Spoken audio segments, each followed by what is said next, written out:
you go. And so you can stay there and you can be here. No problem. Okay. You're still in there, right? Right. But what typically happens with knife tapping is one arm's coming in and out. Right. So this is gonna hop. You're gonna control there. Now you're gonna make a decision if you're gonna put the Bonsall back in there, right in here, Right. or you're attacking me. Or the block. Yeah, I think Right? so. That's your decision time. Right. Or here. Yes. Boom. Yep. Bone out. Right. Just that's that wedge and collie, or what we call tonsao. They didn't build it that way in Wing Chun because of blades, but it sure as hell works really good. Right. Bones out. Right. Right. That's just they just protect themselves there because it's really strong. Right. To keep people from pushing in. There's that structure. Right. So really, from here, there's only two things I can do. I can either remove myself from the equation and reattack at a different angle, Right. right? Or I can try and push through it, which is most people's reaction Right. because it's happening so quick. And if you don't resist it, they're going to come. Right.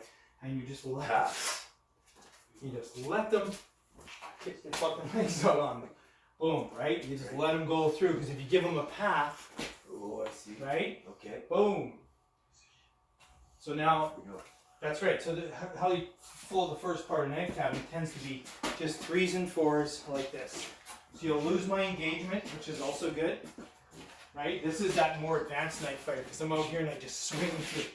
And you pass it and you just keep yourself protected.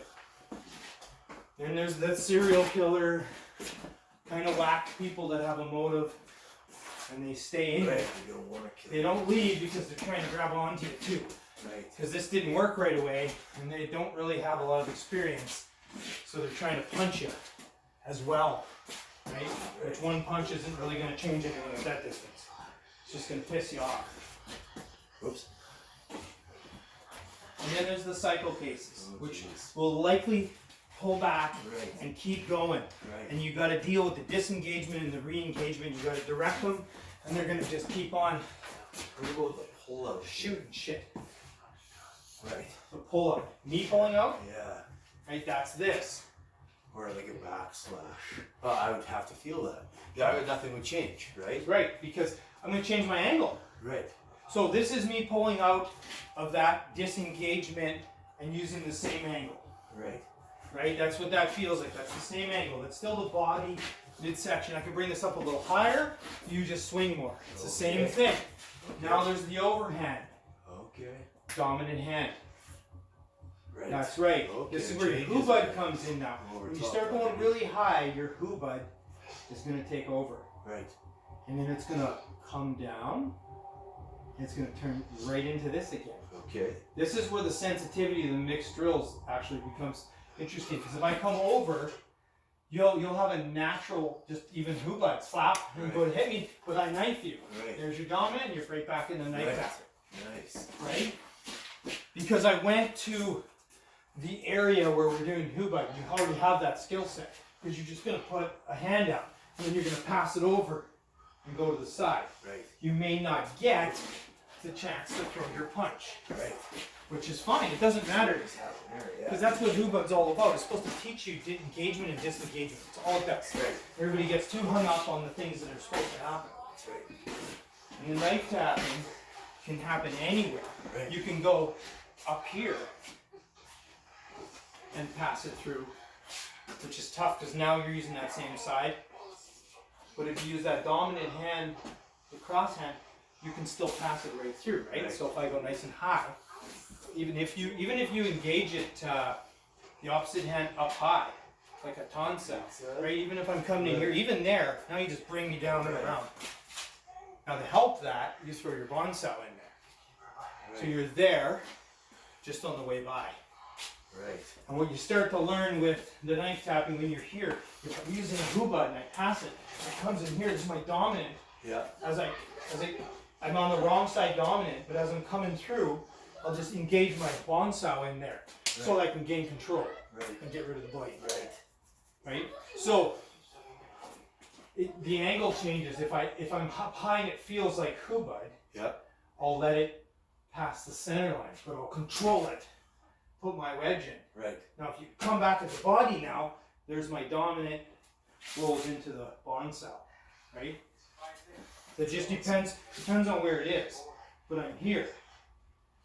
Notice this comes out. This will come out a lot because I don't know what I'm going to do. Right. I may just use collie and use a wedge of epoxy style. Right. And then exit. Right? If I feel like I'm losing grip, right, I just use my Wing Chun or my epoxy styles. Passes, right? They're just parries is all they are. Right. Right? Or if you feel me kind of disengaging. If you're disengaging, I just gotta, right. I don't want to get cut. So Right. that's where you're sparring with the helmets and that comes in.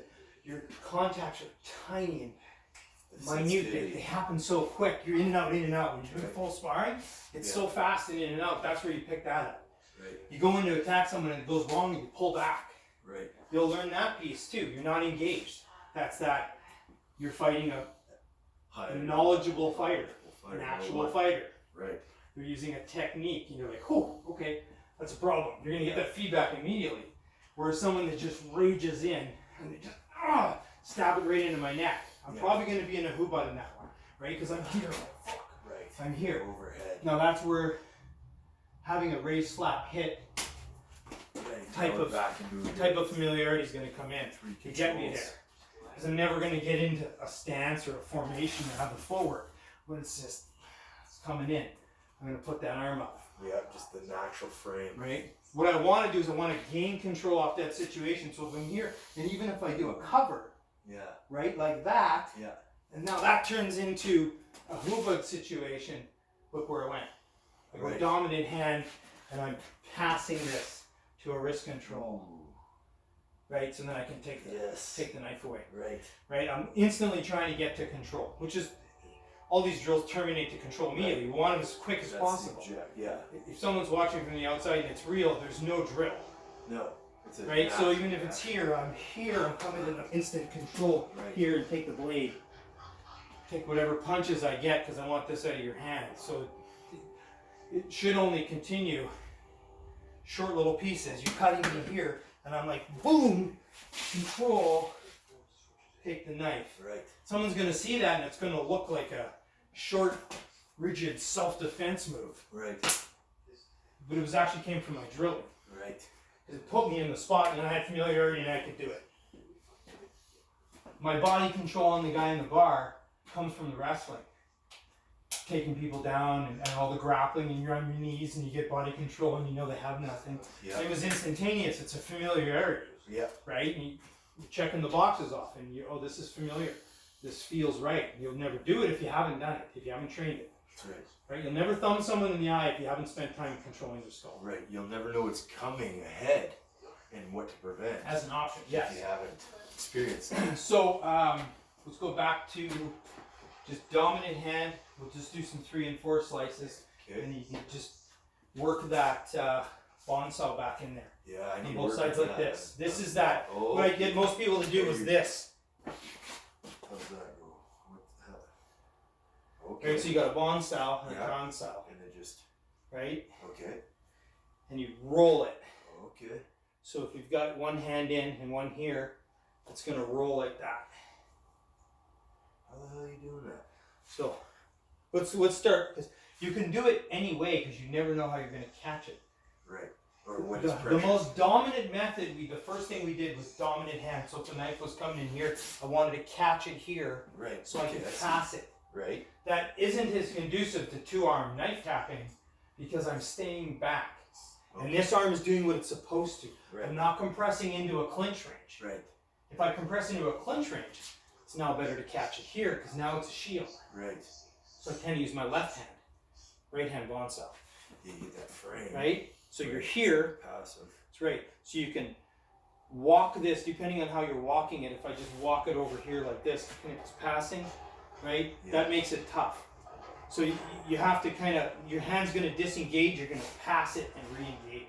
Okay. So your knife tapping looks different. It looks like Hoxal, Lopsal stuff. It's on, off, on, off. Right. Kind of like hubad, right? Whereas if you're coming in with the blade and I'm here, with this one here, when I compress in, as I let you go past, I'm going to control this. Okay. Keep my body back, and I'm going to leave with the bond saw and replace the ton saw. Oh, okay. Right? And then as you're compressing me, the Bonsal takes over, Right. and the Tonsal goes back in. Okay. So it's almost like a dominant controlling Bonsal. Because I drop the hand, because I want to make a hook, because I keep you here, Right. right? Keep you As I could do it like this, Right. and now you'll cut my neck open. Oh. Okay. Because now I created a line for you. And if Right. you're using a lot of pressure, you might fluke that shit. Right. Just accidental pressure. Right. You don't even know you're doing it. So I'm here, I want to hook it, and then I want to cap it. So it can't come up. So I control it. And then I control it. So in slow motion, Oh, Bonsal. withdraw the wedge. Okay. right? Yeah. The Bonsal, yeah, this comes up and out. Should be doing some damage. Right. Or it's coming out to get wrist control, which is its primary function, is to Right. gain a control. So the Tonsal, right? So Right. give you right Tonsal, Okay. Here. left Bonsal in there. Here. Yep, You that's then right. go here. Now this is gonna turn into a Bonsal and just let it direct me over here, and they'll cap it and block it. This goes here. Yep. Okay. And then Now turn this comes into a out. Bonsal. This one goes. Boom. And now I'm in that underneath That's right. position again. Okay. Right now, boom! This is that third hand concept because you've now got the control, and as this goes by, this becomes a free hand to do damage. Right. Right cross or left cross there, thumb to the eye, head control, wrist control, depending on the situation. Right. Right? You're gonna if I drop the knife just from impact, sometimes people drop Right. it because you hit their arm so hard. Yeah. You just go straight into attack and stand on the knife, just step on it. Yeah. Control, right? Right. So that as soon as that hand disengages, you can start using it because the Bonsal is still keeping that off. Right. That's how Kali uses it. Right. Third hand. You call that. Do it as a wedge. Third hand concept. Yeah. 1 and 2. Pratika Terza uses it like Right. that too. They use a third hand concept a lot Okay. because it's an imaginary control thing where the second hand they call it the third hand. And I should be here now. So you're not yet Oh, because okay. you're here. You're going to turn that into a Bonsal, hook it through. Yeah. Here. The whole idea with what you're doing with your knife tapping here is no matter if I change my grip, it doesn't matter. Right. You're feeling where I go. If I turn this into a false grip and try to thrust it into you, you're just going to pass it through. Right? If I want to turn again because it's a false grip, it's the same control method. You're blocking, you create that X that I can't get around. I'm going to get tired of that after a while. Right. And I'm going to disengage. Right. That's my only option at this point, is to re-engage with another attack. You're returning to the beginning. And you call that what is that? Whatever. It's the right engagement where The dominant hand. dominant hand. Dominant hand. Yes, and the only reason I call it that is if I do it with this hand, it's less dominant. Right. It's weaker. Right? That hand could probably continue through and cut me. I don't Right. think I have enough strength here. Unless I get like this to it. Right. Structurally we know we can pull it off, but it's not very likely. And you're too solidified. Right? That's right, absolutely. So in dojos and stuff you'll see them do that. Right. But it doesn't translate to reality. It's going to happen that's so fast quick. direction So change. if that does happen, it's likely going to compress me, boom, and then I'm going to go dominant hand to get the hell out of there. I Right. doubt I'll go dominant hand and then pull this towards me and get into a knife type situation. Right. Because not we're on absorbent the enough. inside, right? Like Right. from our trapping arts, this is an inside line. Right. I don't want to be here ever with a blade. No. This is where I want to be. Yeah. That's where the knife tapping's putting us. Right. To the outside line. And then I can gain control and get my 2-on-1, all my different wrestling, all come from the outside. So 2-on-1. You said 2-on-1, right? Yeah. And you said Dumog. Dumog.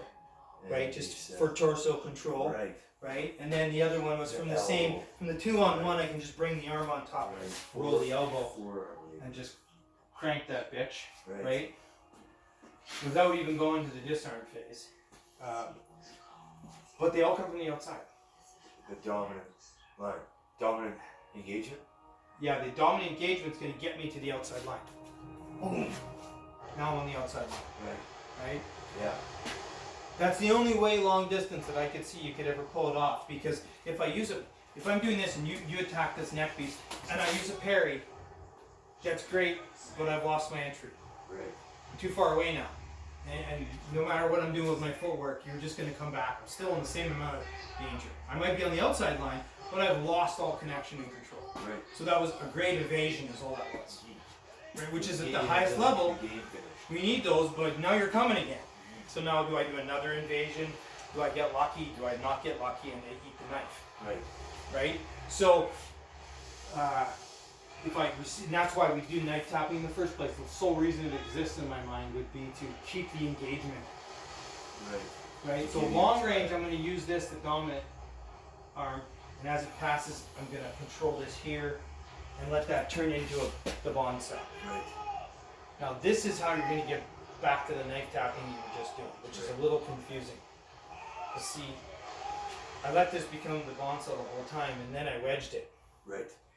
Now this one takes over, and now we're back to the knife tapping with both hands that you were just doing. We were forming that X, Okay. right? Yep. But when you swung, and I used the dominant position, and I blocked it, I'm not in that.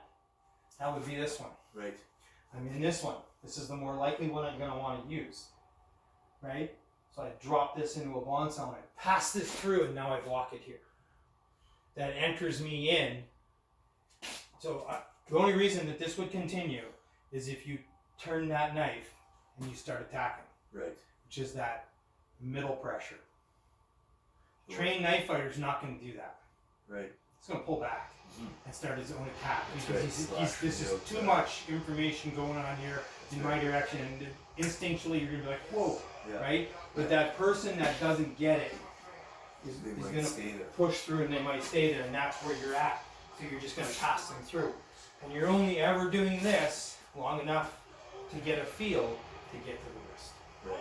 Right. It all goes to control every time. And it should terminate to control as quick as possible. Right? Even our Hubud, if we're here and we're on the inside line of Hubud, and this is coming in. Hubud's awesome for high level Yeah. termination of the wrist, because when I put my wedge in, I'm instantly in it. Instantly. Right. My wedge is my control. Right. As it goes in, it's not a raise, slap, hit when it comes to knife fighting. Right. Right? As soon as that comes in and that's collapsing, and it's likely going to, this is the underneath version of knife tapping. So high. As I pass it, I'm just going to go to full control Right. immediately, because I got to get to that fast. What I don't want to play is the patty cake tapping, trapping game where I'm doing this stuff. Right. I just passed my best part for nothing. I overachieved there, and I lost control. Should be 2 moves, and if it happens from here, it's still 2 moves. Right. Take the knife, right? My Hubud should translate to the fastest resolution of that. If I lose it and it doesn't work, right, and it passes over, then I'm going to press you Right. on the knife tapping, which comes to the next level of knife tapping. When we're doing it right now, we're doing it out here. We're back because I'm trying to stay away from this blade. Right. The other version is where this happens, where I collapse your arm using the knife tapping. Right. Right? I want to get to that pin. This is more a wrestling type setup, and then I can get to the arm control. Nice. So this is ultimately where I want it to go every time, Right. when I'm in that position, Yeah. versus trying to do it long range. Much more limited mobility. Can be done, but just with simple footwork, right? So well, let's work through that. Let's start from the dominant. Yep. Boom, you're passing me through. Now you're going to stick that bond cell in, that's right. Okay. This becomes the bond cell. And we're just rolling that back and forth. I'm just going to give you an even pressure feed, Okay. right? Right? And then at some point, whenever you just feel it, you're going to look for that compression. Okay. You'll have to do it out of my feet, right? It's on this side, right? It is, that's right. Right. You're I'm going to want, still you're don't gonna have want that tonsile and that elbow down, Okay. right? Because you should be able to do that with just the tonsile. If you remember, Inosano was doing that to us, Was he? right? Because as soon as you got past here, when this was here, this is his big move. Right. He does Okay. that all the time to people. In the Okay. elbow, any of his stuff, even his trips and stuff. If it doesn't matter if it's a punch or a knife, but if knife's coming, as soon as he passes it, it's in here, Here. Nice. That's right. because it's this. Yeah, that's not at all the angle I was trying to go. No, but you can get it. You can get it from this side too. But you're gonna have that from your. If you happen to be here, you can still pin someone. Right. But you know you're crossing over, or you're leaving. It's not the same. You want that dominant hand type feeling, right? Where it's out front, it's aligned with your muscles, and you can get a push on it. Right. Just enough Leads time, to that just free quick hand. enough to get a hold of that. Right. You're not. That's where Tai Chi is. That's push hands, Right. right? Because if we're flowing knife tapping, at the end of the day, that's push hands. Right. Right. That's exactly what that is.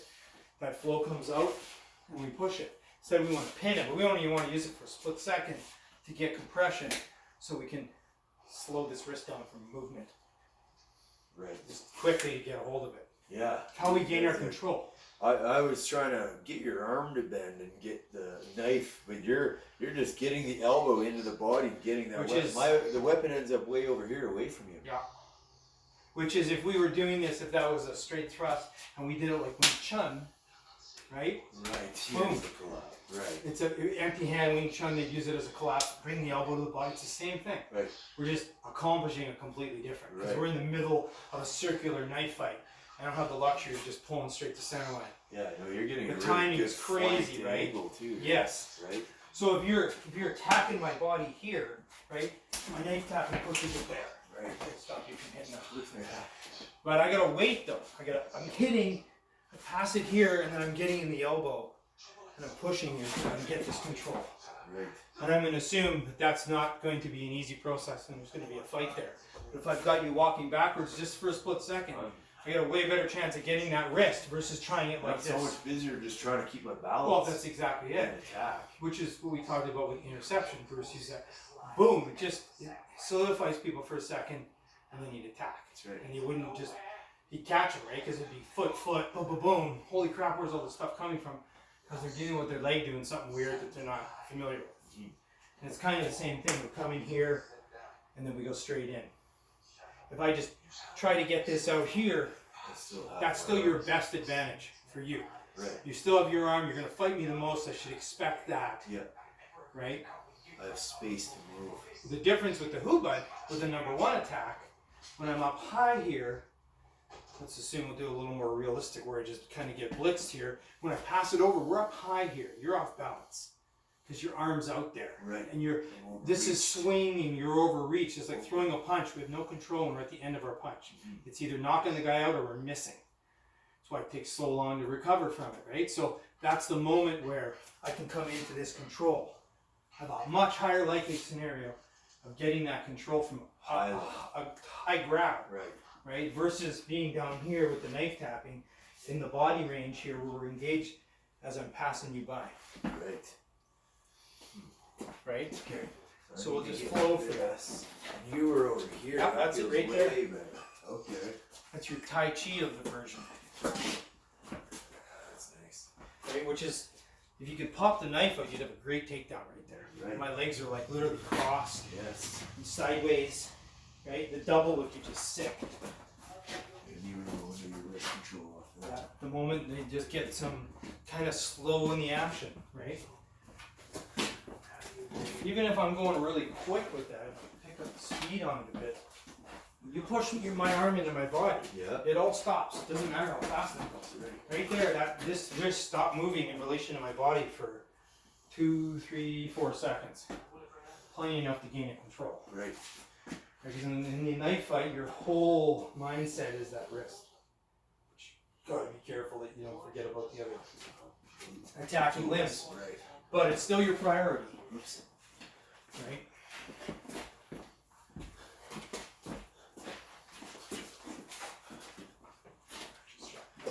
So well. I wasn't sure how this would do with me bending over. Mine was bugging me a little earlier. This kind of bending last week, I could not do. No. Stop straight, I'd be okay. But we're forward, right? How much do you withdraw your arm? Is it very subtle? Is it small? I guess it depends what's going Well, on. So, so as you pass, if we're doing a body like that, right? How much would I disengage you? Yeah, right there. Right? Yeah. I've seen different styles of it. People do different things. It depends on what their next moves are. So their end